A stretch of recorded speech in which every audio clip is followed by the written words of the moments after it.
Assalamualaikum warahmatullahi wabarakatuh. Kami dari kelompok 3 yang akan membahas budaya, nilai, praktik global, dan fondasi ekonomi dan perusahaan multinasional.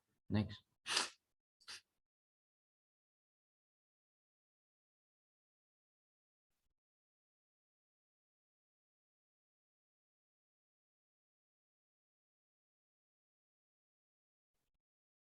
Baik, kami beranggotakan Hurip Arto Isworo, saya sendiri, kemudian Iqbal Fajrian Syarif, Ira Dwi Astuti, Jasinda Syafa Khairunisa, Nabilah Anasa Putri, Raden Roro Syahra, Ratih Adriani Saraswati, kemudian yang terakhir Yulian Nur Alfianti. Next. Baik, budaya, nilai, dan praktik global. Budaya organisasi adalah suatu karakteristik yang terdapat pada suatu organisasi dan dijadikan sebagai tuntunan organisasi atau perusahaan sehingga mampu membedakan dengan organisasi lain.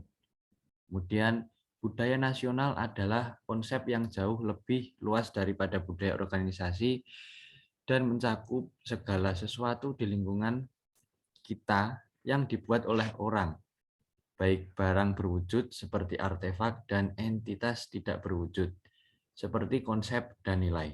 Next.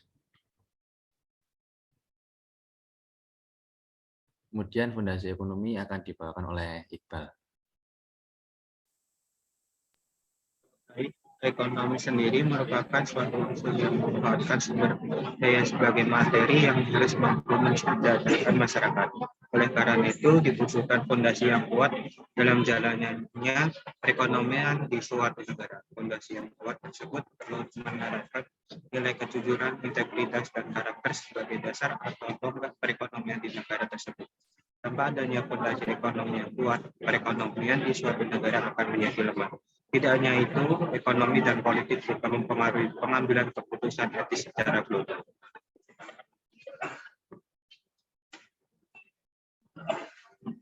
Terdapat beberapa sistem ekonomi yang yaitu ekonomi rasional dan ekonomi perilaku. Ekonomi rasional sendiri merupakan asumsi bahwa manusia dapat diprediksi akan memaksimalkan pemanfaatan pilihan dan kebutuhan mereka. Yang terakhir, ekonomi perilaku merupakan asumsi bahwa manusia bertindak secara tidak rasional. Tindakan tersebut dipengaruhi oleh genetik, emosi, perilaku yang diamati, heuristik, dan sebuah aturan. Heuristik berdasarkan pada pengalaman masa lalu. Ekonomi perilaku berasumsi bahwa sebuah keputusan ekonomi dipicu oleh perilaku manusia.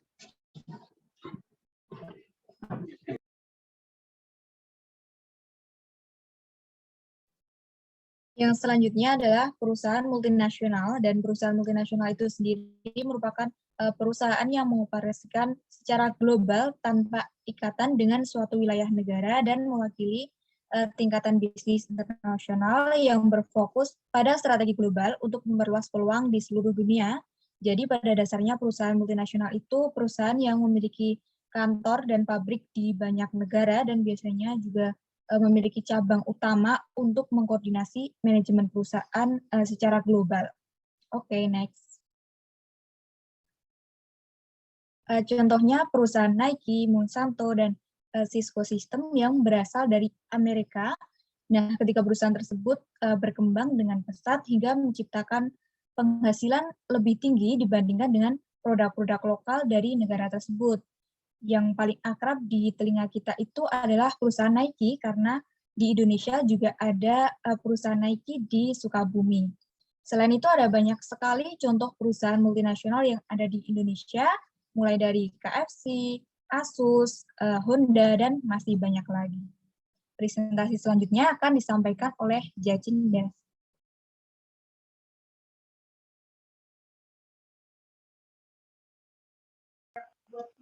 Ya, saya akan melanjutkan pembahasan mengenai studi kasus Dun and Reddy Company.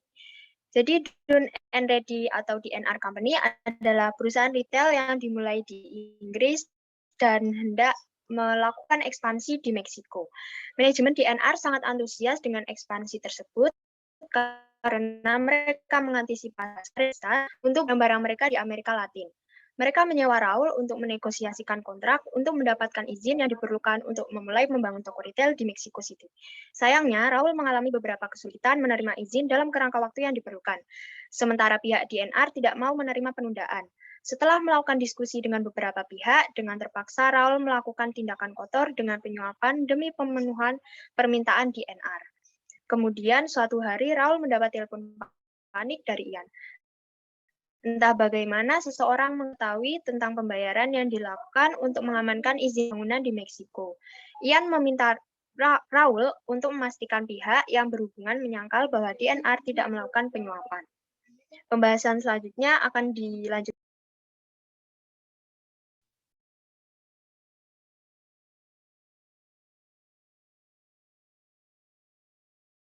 Baik, jadi nomor 1, apa sih masalah etika yang ada di situasi ini?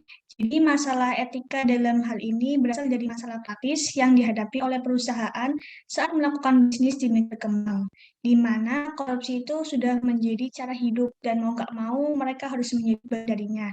Nah, dalam kasus ini sendiri, dilema etika diajukan kepada Raul yang merupakan seorang karyawan baru yang dikerahkan untuk mendirikan bisnis di Meksiko. Ia diminta oleh bosnya untuk melakukan apapun yang diperlukan. Akibatnya, si Raul ini melakukan penyuapan. Dan ketika hal-hal mulai terungkap, si bos ini ingin Raul terlibat dalam aktivitas yang tidak etis lainnya, yaitu untuk menghancurkan bukti dan menutup seluruh masalah. Dan masalah etika utama dari kasus ini terdapat 3 poin, yaitu sebagai berikut. Next.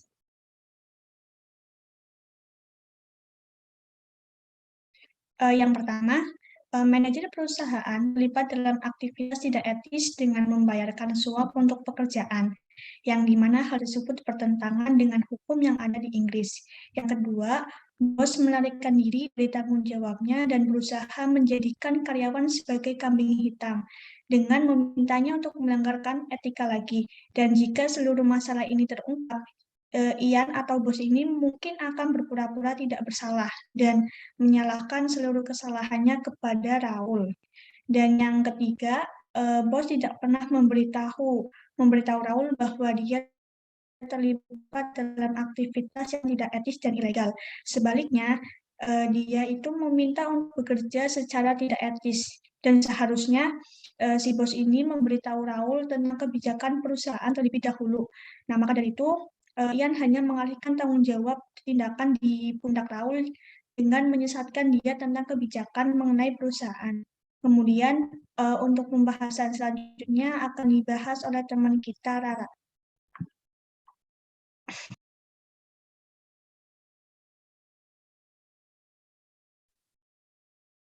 Baik, untuk yang kedua, identifikasi tekanan yang menyebabkan berkembangnya masalah etika.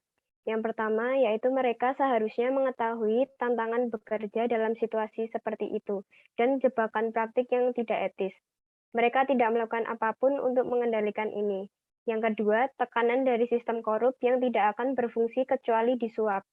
Yang ketiga, ambisi dan aspirasi pribadi karyawan untuk menyelesaikan pekerjaan dengan cara apapun demi penghargaan dan pertumbuhan profesional. Dan yang terakhir, tekanan dari ketakutan akan tindakan oleh lembaga penegak hukum di Inggris serta tindakan disipliner dari perusahaan yang membuat karyawan bertindak lebih tidak etis dengan mencoba menutupi seluruh masalah dan melakukan lebih banyak pelanggaran dalam prosesnya. Untuk presentasi berikutnya akan disampaikan oleh rekan kami, Ratih. Selanjutnya,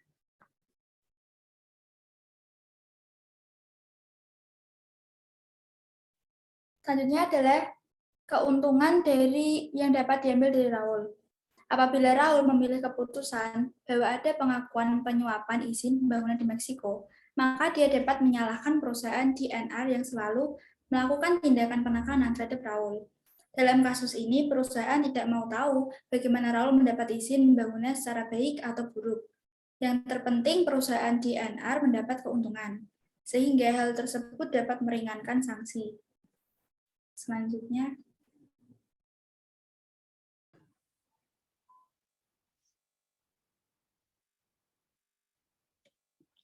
ya, selanjutnya ya ini kerugian dari keputusan yang dapat diambil Raul.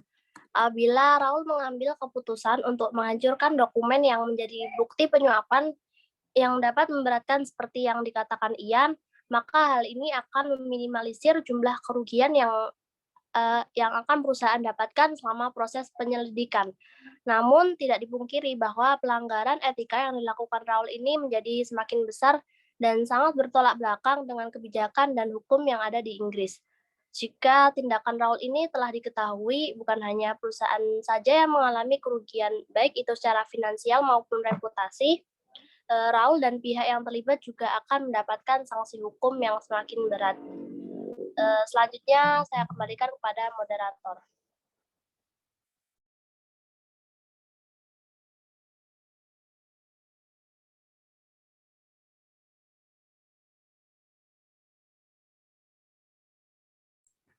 Baik, saya cukupkan sekian presentasi dari kami. Apabila ada kesalahan, mohon dimaafkan. Terima kasih. Wassalamualaikum warahmatullahi wabarakatuh.